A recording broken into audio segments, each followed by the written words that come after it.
रोज रात को पापा और माँ की आवाज़ से मेरी आँख खुल जाती। जब मैं छुपकर देखी तो मेरे पापा पानी की एक गर्म बाल्टी कमरे में ले जा रहे थे और कुछ देर बाद मेरे पापा मेरे माँ के कदमों में बैठकर माफ़ी मांग रहे होते।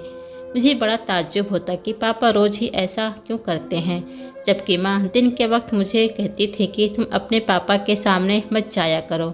मेरे पापा बहुत पूजा पाठ करते थे, वे मेरे सगे बाप थे। फिर माँ मुझे उनके सामने जाने से क्यों रोकती थी। एक दिन मैं छुपकर माँ के कमरे में सो गई, मगर इस वक्त पैरों तले से ज़मीन निकल गई जब पापा ने मेरे साथ, मेरा नाम नंदिनी है, मेरी उम्र 18 साल है और मैं अपने माँ बाप की इकलौती औलाद हूँ। मेरे पापा दूसरे शहर में गवर्नमेंट जॉब करते थे और ज़्यादातर घर से बाहर ही रहते थे। कभी कभार आकर चक्कर लगा जाते थे। मैं और माँ घर पर अकेले होते थे। न कोई ददियाल वाले न ही कोई ननिहाल वाले थे। जब तक मैं छोटी थी तन्हाई का इतना एहसास नहीं था, मगर जब बड़ी हुई और स्कूल जाना शुरू किया तो मुझे भी छोटे बहन भाइयों की ख्वाहिश पैदा हुई कि मेरे भी कोई बहन या भाई हो जिसके साथ मैं खेलूं और अपना वक्त गुजारूं। मगर माँ कहती थी कि तुम खिलौने से खेला करो, क्योंकि अब तुम्हारा कोई और बहन या भाई इस दुनिया में नहीं आ सकता। पापा जब भी घर आते थे तो चंद दिन ही रहकर चले जाते थे, इसीलिए पापा से कभी अपनापन और बेझिझक पैदा ना हो सका।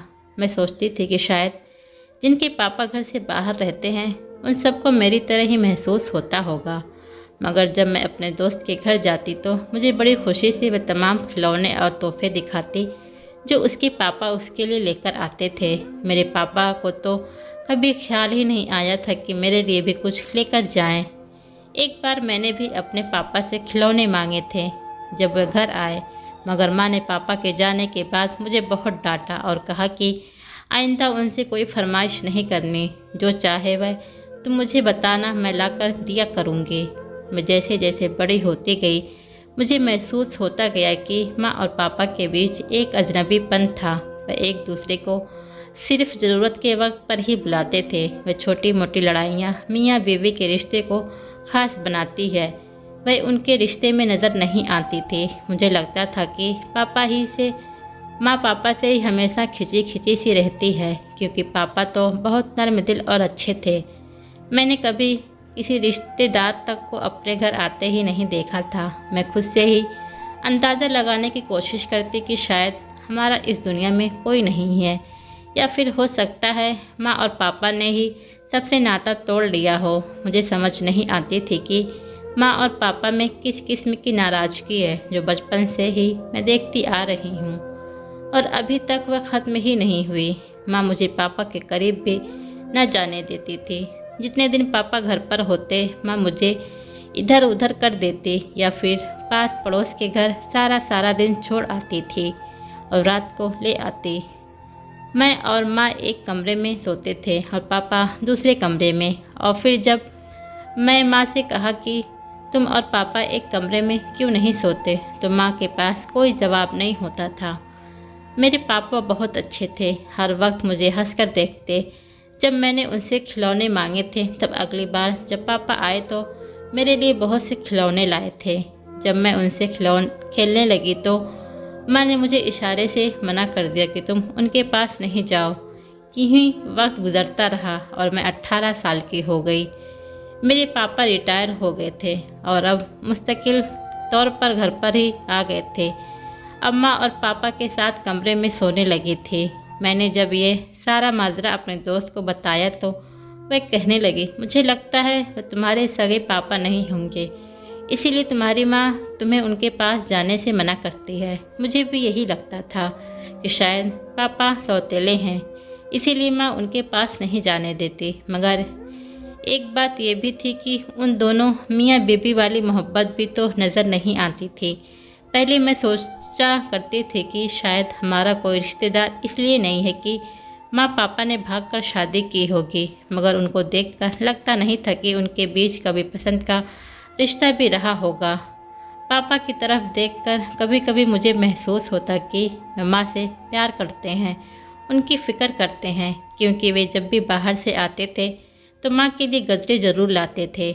मगर माँ गजरे की तरफ देखती भी ना थी और वह वहीं पड़े पड़े सूख जाते थे। पापा की पेंशन से अच्छी खासी बनी थी। इस पर घर का सारा खर्चा चल रहा था। पापा अपना सारा दिन घर पर ही होते थे। उन दिनों मैं कॉलेज में पढ़ती थी जब एक दिन मेरी मुलाकात मेरी सहेली के भाई से हुई। उसका नाम आर्यन था। वह पहले ही नज़र में मुझे बहुत अच्छा लगा था। उसने मुझसे बड़े अच्छे से बात की। मैं घर आकर उसके बारे में सोचती रही। अगले दिन मैं कॉलेज गई तो वह भी अपनी बहन को छोड़ने आया हुआ था।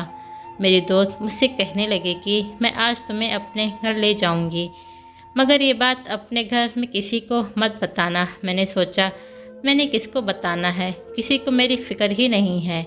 मैं अपने दोस्त के घर उसके साथ चली गई, मगर मुझे देखकर बहुत अजीब लगा। उसके सारे घर वाले जैसे मेरा ही इंतज़ार कर रहे थे।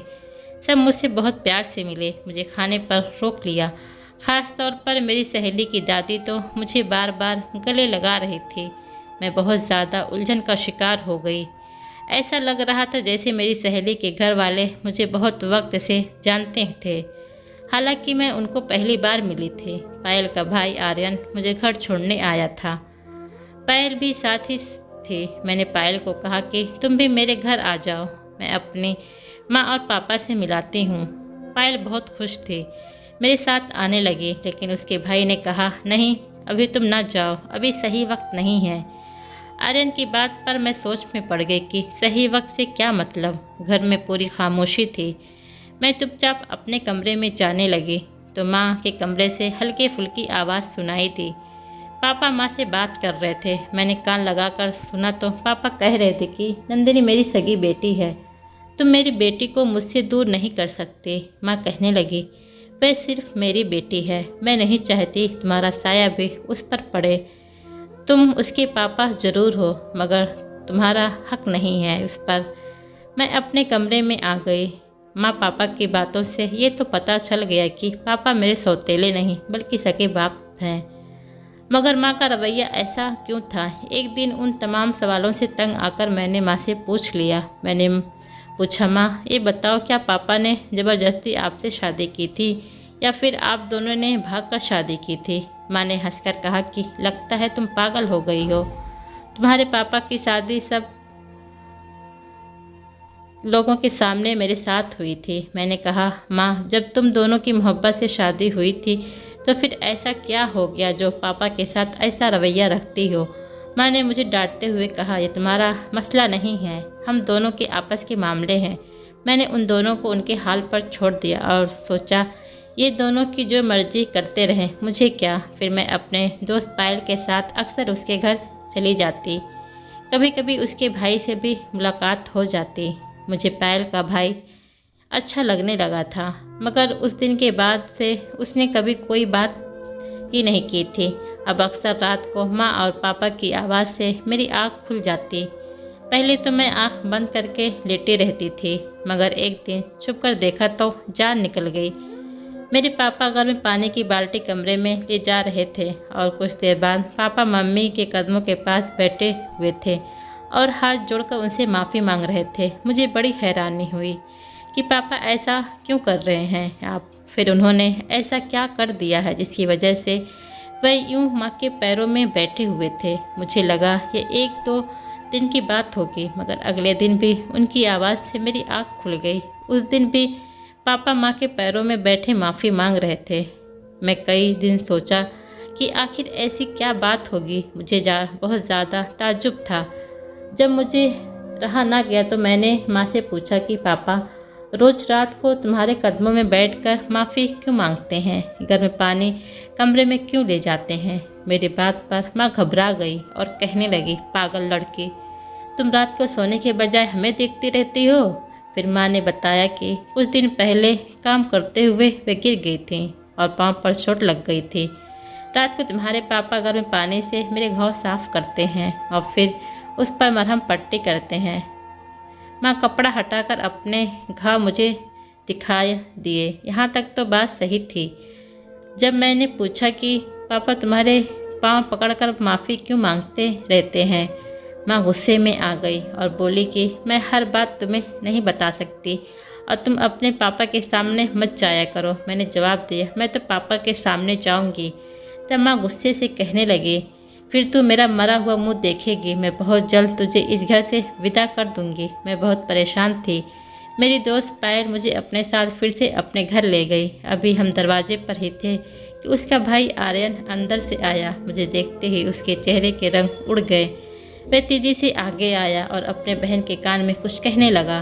पायल मुझसे कहने लगी, नंदिनी, हमारे घर कुछ मेहमान आए हैं, तुम फिर किसी दिन आ जाना। चलो मैं तुम्हें तुम्हारे घर छोड़ दूँ। मैं उसकी इस हरकत से बहुत हैरान हुई।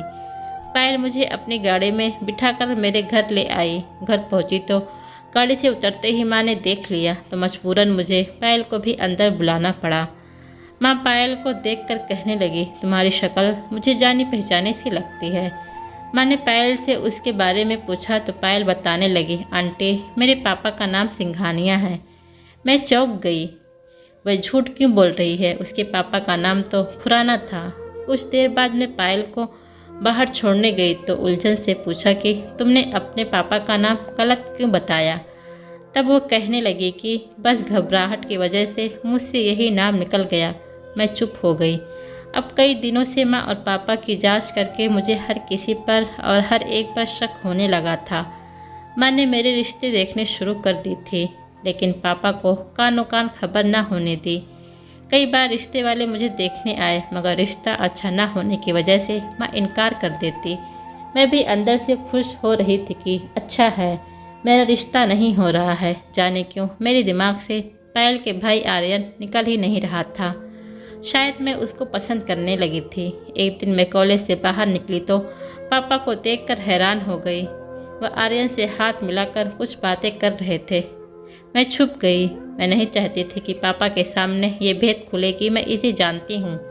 जब पायल अपने भाई के साथ चली गई तो मैं बाहर निकली। पापा आज तक मुझे लेने नहीं आए थे, इसीलिए मेरा हैरान होना बनता था। पापा कहने लगे, मैं यहाँ से गुजर रहा था तो सोचा तुम्हें लेता जाऊँ। रास्ते में पापा ने मुझे कुछ सवाल पूछे कि तुम्हारी माँ तुम्हारे लिए रिश्ता ढूंढ रही है। मैंने हाँ में सर हिलाकर कहा, जी ऐसा ही है। पापा चुप कर गए। मुझे लगा कि शायद कुछ करेंगे, मगर मैं भूल ही गई कि माँ के सामने भला किसकी चलती है। मैं एक दिन कॉलेज से घर आई तो माँ घर पर नहीं थी और एक लड़का पापा के पास बैठकर बातें कर रहा था, जिसकी नज़रें मेरी तरफ थी। पापा मुझे देखकर कहने लगे, ये रवि है, तुम्हारे ताऊ का बेटा। मैं तो सुनकर हैरान रह गई। मैंने कभी ख्वाब में भी नहीं सोचा था कि हम दोनों को एक दूसरे के अलावा भी कोई रिश्तेदार हो सकता है।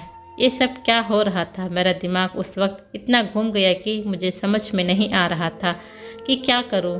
मैं कुछ कहे बिना अपने कमरे में आ गई। वह जाने के लिए उठा तो मैंने सोचा अब जाकर पापा से पूछती हूँ कि ये मेरा कजिन कहाँ से आ गया, इतने सालों से ये कहाँ था।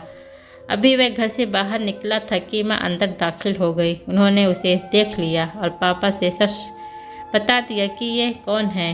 माँ ने सुनकर इतना हंगामा किया कि मैं दंग रह गई। माँ ने पापा को साफ कह दिया कि आज के बाद उनके घर का कोई मेंबर यहाँ नहीं आएगा। माँ बोलकर चली गई। मुझे पापा पर बहुत तरस आया।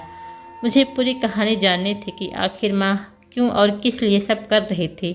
अगले दिन माँ सो रही थी। मैं बाहर निकली तो देखा पापा पूजा कर रहे थे और पूजा करते करते अचानक गिर गए। मैं उन्हें उठाने गई तो जो कि पापा पर नज़र पड़ी तो डर से मेरी जान निकल गई, क्योंकि पापा तो पीले हो रहे थे। उनकी तबीयत अचानक बहुत ख़राब हो गई थी। मैंने चीख मारकर माँ को आवाज़ दी। माँ भी पापा को यूँ बेसुध देखकर दंग रह गई और हम पापा को अस्पताल लेकर भागे। डॉक्टर ने बताया कि काफ़ी टेंशन के कारण उनको हार्ट अटैक हुआ है। पापा की हालत बहुत ख़राब थी। डॉक्टर के मुताबिक उनको खून की ज़रूरत थी और पापा का ब्लड ग्रुप ना मुझसे मैच हुआ और ना ही माँ से। मैंने रोते हुए अपने दोस्त को कॉल मिलाई तो वह अपने भाई आर्यन के साथ भागी चली आई। खुशकिस्मती से उनका खून मैच कर गया, मगर पापा को खून देने से पहले आर्यन ने मेरे सामने हैरत अंगेज रख दी। कहने लगा, नंदिनी, आपको मुझसे शादी करनी होगी। मैं इसी शर्त पर खून दूंगा और इस शादी के बारे में आप किसी को कुछ नहीं बताएंगी, अपनी माँ को भी नहीं, और ना ही उनको ये बताएंगी कि खून किसने दिया है। मौका ऐसा नहीं था कि शर्त रखी जाती, मगर मैं क्या करती, अपने बाप के खातिर मजबूर थी। जाने उसने उस वक्त ऐसी शर्त क्यों रखी थी। ये बात भी ठीक थी कि मैं उसे पसंद करती थी और उससे शादी करना चाहती थी, मगर उस वक्त उसकी फरमाइश सुनकर मुझे बहुत बुरा लग रहा था। मैंने अपने बाप की जान बचाने की खातिर हाँ कर दी। जैसे ही उसने खून दिया और मेरे बाप की जान बच गई, पैर मेरे पास आई और कहने लगी, कल शादी के लिए तैयार रहना। मैं बहुत डर रही थी।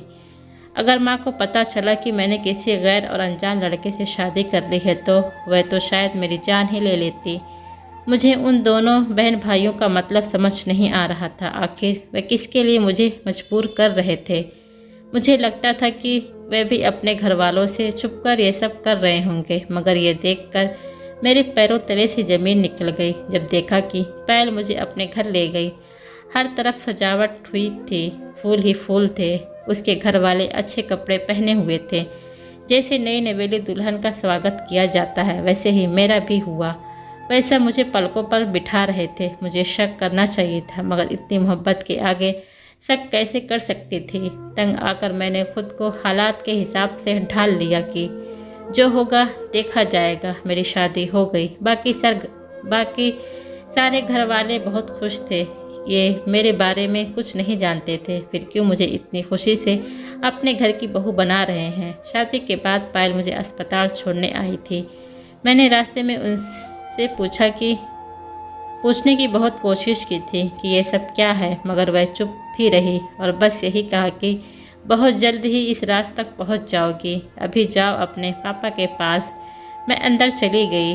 माँ परेशान हो गई थी। तुम कहाँ थी? मैंने झूठ बोल दिया कि फ्रेश होने घर गई थी। पापा पहले से ठीक थे। मैं पापा को देखते हुए सोच रही थी कि उनकी ज़िंदगी का राज जाने की ख्वाहिश वहीं की वहीं रह गई और मेरी खुद की ज़िंदगी एक पहेली बनकर रह गई। अम्मा की हालत देखकर लग रहा था कि उन्हें पापा का बहुत सदमा हुआ है। मैंने उन्हें चोरी चोरी रोते देखा था। कल मुझे यकीन करना मुश्किल हो रहा था माँ पापा के लिए रो सकती है। पापा ठीक हो गए तो हम उन्हें घर ले आए। अगले दिन अचानक दरवाजे पर दस्तक हुई। दरवाज़ा माँ ने खोला। आने वाले मेहमानों को देखकर मेरे ऊपर की सांस ऊपर और नीचे की सांस नीचे रह गई। सामने मेरा सारा ससुराल खड़ा था। मेरा पति और उसके माँ बाप, दादा दादी, सबको देखकर मेरे चेहरे का रंग उड़ गया। मैंने सोचा मैं अपनी माँ को क्या जवाब दूंगी और पापा को क्या बताऊंगी कि मैंने छुपकर शादी की है। लेकिन उससे पहले मैं कुछ कहती, माँ की जोरदार आवाज़ ने मुझे चौंका दिया। आने वाले मेहमान से माँ ने पूछ रही थी कि आप सब यहाँ क्यों आए हैं? हमारा किसी से कोई रिश्ता नहीं है। आर्यन के पापा अंदर तक आए और कहने लगे, हमारा तुमसे रिश्ता चाहे तुम मानो या ना मानो, मगर तुम्हारे बेटे के साथ तो हमारा रिश्ता है। ये हमारी भतीजी और बहू है। कुछ दिन पहले ही मेरे बेटे आर्यन के साथ इसकी शादी हुई है। माँ सहम कर सीने पर हाथ रखकर मुझे ऐसी नज़रों से देखा कि मैं शर्म के मारे ज़मीन में गड़ गई। वे लोग कुछ देर बैठकर चले गए। मैंने माँ को कहा कि माँ, तुम्हें उन लोगों से क्या मसला है? पापा के साथ ऐसा क्यों करती हो? मुझे खुलकर बता ही दो। माँ मुझे कमरे में ले गई और सारी हकीकत बताना शुरू की, जिसे सुनकर मेरा दिमाग चकरा गया था। माँ बोली, मैं और तुम्हारे पापा कॉलेज के ज़माने से ही एक दूसरे से प्यार करते थे, मगर खुशकिस्मती से घर वालों को भी कोई ऐतराज़ नहीं था। तुम्हारे पापा ने मेरे लिए रिश्ता भेजा तो मेरे घर वालों ने स्वीकार कर लिया और हम पहले के बराबर अब ज़्यादा आसानी से मिलने जुलने लगे। एक बार तुम्हारे पापा ने सब दोस्तों की दावत की। उस दिन सब ने बहुत इंजॉय किया। जब सब चले गए और मैं जाने लगी तो तुम्हारे पापा ने मुझे रोक लिया कि अभी मत जाओ। कुछ देर बातें करते रहे। बातों बातों में वक्त का पता ही ना चला और कब हमारी तन्हाई में शैतान आ गया तुम्हारे पापा को कुछ पता ही ना चला। मैंने तुम्हारे पापा को रोकने की बहुत कोशिश की, मगर वे पूरे तौर पर बहक चुके थे। मैं कुछ ना कर सकी और चुप करके रोती रही। सुबह हुई तो मैं बहुत शर्मिंदा थी, मगर मैं बदनाम हो चुकी थी। रात भर मंगेतर के घर रहने वाली लड़की को मोहल्ले वालों ने ताने दे देकर जीना दुश्वार कर दिया। मेरे घर वाले बहुत तकलीफ़ में थे क्योंकि लोगों की बातें बहुत तकलीफ़ देती थी। फिर उसी दौरान मैं पेट से हो गई। ये खबर जाने कैसे मोहल्ले में फैल गई, मेरी बहुत जगह बदनामी हुई। इस सारे मामले की खबर जब तुम्हारे पापा के घर वालों को हुई और पता चला कि सारा कुछ किया उनके बेटे का है, तो वे फ़ौरन शादी पर राज़ी हो गए और मैं बहुत रोती थी। उस समय मेरा कोई कसूर न था। तुम्हारे पापा ने जो भी मेरे साथ किया बहुत गलत किया था। मुझे उससे नफ़रत होने लगी थी, मगर मेरा दिल जैसे मर चुका था। तुम्हारी पैदाइश के बाद मेरी और तुम्हारे पापा की शादी कर दी गई और मुझे विदा करते वक्त मेरे माँ बाप ने हमेशा के लिए मुझसे नाता तोड़ दिया और कहा कि तुम्हारी वजह से हमारी इज्जत खाक में मिल गई। ये तकलीफ़ सिर्फ मेरे हिस्से में क्यों आई थी? इसीलिए मैंने जब तुम्हारे पापा से कहा कि मैं तुम्हारे घर नहीं जाऊंगी, अपने घर वालों से तुम्हें नाता तोड़ना होगा, वरना मैं अपनी और मेरी बेटी नहर में छलांग लगा दूंगी। इसको तकलीफ़ देने की खातिर मैंने तुमको उससे दूर रखा, उससे खुद के करीब भी न आने दिया, क्योंकि सारा कसूर उनका ही था। पिछले 18 साल से वह मुझसे माफ़ी मांग रहे हैं, कदमों में बैठकर हाथ जोड़ते हैं, मगर मैं जब भी उन्हें माफ़ करने का सोचती हूँ तो वह सब याद आ जाता है जो मैंने कहा था। अगर वह मुझसे शादी न करते तो मेरा क्या होता? मगर उस दिन इनको अस्पताल में देखा तो मेरा दिल दहल गया। ज़िंदगी में पहली बार उनके लिए सोचा कि अगर उन्हें कुछ हो गया तो उस पर मैंने उसे माफ़ कर दिया। जो लोग उस दिन आए थे वह सब तुम्हारे पापा के रिश्तेदार हैं। वह सब लोग बहुत अच्छे हैं, मगर मुझे अफसोस है कि मैंने उनसे नाता तोड़ रखा। माँ की बातें सुनकर मैं चुप ही रह गई। फिर पापा ने मुझे बताया कि आर्यन ने ही उन्हें ढूंढ निकाला था और वही चाहता था कि किसी तरह टूटा हुआ ख़ानदान एक हो जाए। दादा और दादी पापा को बहुत याद करते थे और उनसे मिलना चाहते थे, क्योंकि 18 सालों से उन्होंने पापा को नहीं देखा था। आर्यन ने सबको बुलाने के लिए पायल को मुझसे दोस्ती करने को कहा, क्योंकि मैं ही वो जरिया थी जो इसमें काम आ सकती थी। आर्यन के सब घर वालों को मालूम था कि मैं कौन हूँ, इसीलिए सब बहुत प्यार से पेश आते थे। आर्यन पापा को खून देने से पहले शर्त इसीलिए रखी थी ताकि मेरी माँ इनकार न कर दे। वह दोनों को मिलाना चाहता था, इसीलिए उस वक्त ऐसी कड़ी शर्त रखी ताकि मेरे पास इनकार की गुंजाइश ना हो सके। सब घर वालों को पता था कि क्या होने जा रहा है। माँ ने पापा को माफ़ कर दिया। दोनों की 18 साल की सज़ा ख़त्म हुई।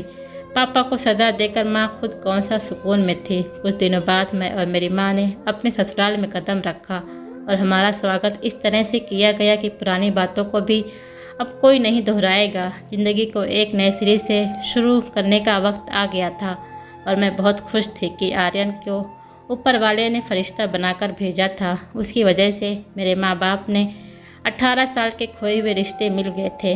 अब मैंने दिल में इरादा किया कि अब मैं अपनी माँ को भी उनके बिछड़े ख़ानदान से मिलवा दूंगी। शादी के बाद मैंने अपने माँ के माँ बाप यानी अपने नाना नानी को भी मना लिया था और इन सब में आर्यन ने मेरा बहुत साथ दिया था।